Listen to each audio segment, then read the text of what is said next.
Hello, welcome back to IGNOU Pulse. അപ്പോൾ ഇന്നത്തെ video എന്ന് പറയുന്നത് നമ്മൾ റീജിയണൽ സെൻറ്ററിനെ പറ്റിയിട്ടാണ്. ഇപ്പം അഡ്മിഷൻ എടുക്കുമ്പം കുറേ പേർക്ക് ഡൗട്ട് ഉണ്ടാവും, എന്താണ് റീജിയണൽ സെൻറ്റർ, ഏതൊക്കെ റീജിയണൽ സെൻറ്റേഴ്സാണ് കേരളത്തിലുള്ളത് എന്നുള്ളതൊക്കെ.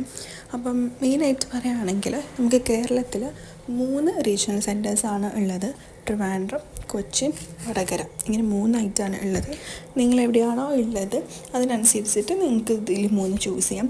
ട്രിവാൻഡ്രത്തിൻ്റെ കീഴിൽ വരുന്നത് ട്രിവാൻഡ്രം, കൊല്ലം, പത്തനംതിട്ട, പിന്നെ തമിഴ്നാട്ടിലെ കുറച്ച് ഡിസ്ട്രിക്റ്റ്. അപ്പം അങ്ങനെയൊക്കെയാണ് ട്രിവാൻഡ്രം റീജിയണിൽ വരുന്നത്.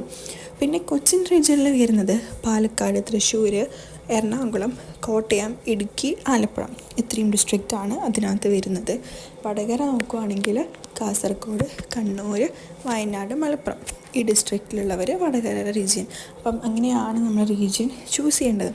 ഇനി ഓരോ റീജിയൻ്റെ കീഴിലും കുറേ സ്റ്റഡി സെൻറ്റേഴ്സ് ഉണ്ട്. അപ്പം ആ സ്റ്റഡി സെൻറ്ററിൽ പോയിട്ടാണ് നമ്മുടെ അസൈൻമെൻറ്റ് സബ്മിറ്റ് ചെയ്യേണ്ടതും അങ്ങനെയൊക്കെ ഉള്ളത്. പിന്നെ നമ്മൾ എന്തെങ്കിലും ഈ അഡ്മിഷന് ബന്ധപ്പെട്ടോ അല്ലെങ്കിൽ വേറെ എന്തെങ്കിലും ഒക്കെ ഉണ്ടെങ്കിൽ നമുക്ക് റീജിയണൽ സെൻറ്റേഴ്സിനെ കോൺടാക്റ്റ് ചെയ്യാവുന്നതാണ്. അവരെ മെയിൽ ID-യിലോട്ട് മെയിൽ ചെയ്യിക്കുകയോ അല്ലെങ്കിൽ നേരിട്ട് പോയിട്ട് ചോദിക്കുക, അങ്ങനെയൊക്കെ ചെയ്യാം. പിന്നെ നമ്മൾ എടുക്കുന്ന കോഴ്സ് നിങ്ങൾ ഉദ്ദേശിക്കുന്ന റീജിയണൽ സെൻറ്റർ അല്ലെങ്കിൽ സ്റ്റഡി സെൻറ്ററിൽ അവൈലബിൾ ആണോ എന്നുള്ളതും കൂടി നോക്കണം. എല്ലാ പ്രോഗ്രാമും എല്ലാ സെൻറ്ററിലും ഉണ്ടായിരിക്കണം എന്നില്ല.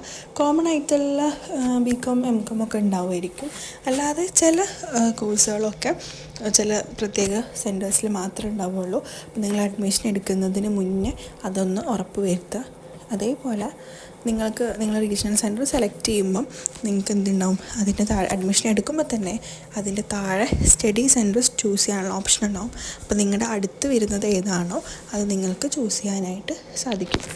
അപ്പം ഇങ്ങനെയൊക്കെയാണ് റീജിയണൽ സെൻറ്ററിൻ്റെ പറ്റി പറയാനുള്ളത്. ഇനി ആർക്കെങ്കിലും അഡ്മിഷൻ എടുക്കാനൊക്കെ ഹെൽപ്പ് വേണമെങ്കിൽ നമ്മളെ കോൺടാക്റ്റ് ചെയ്യാം. അതേപോലെ ഇതുപോലത്തെ ന്യൂ കോണ്ടൻറ്റ്സിനായിട്ട് നമ്മളെ ഫോളോ ചെയ്യുക. അടുത്ത വീഡിയോ ആയിട്ട് പെട്ടെന്ന് തന്നെ വരുന്നതായിരിക്കും. Till then take care and by.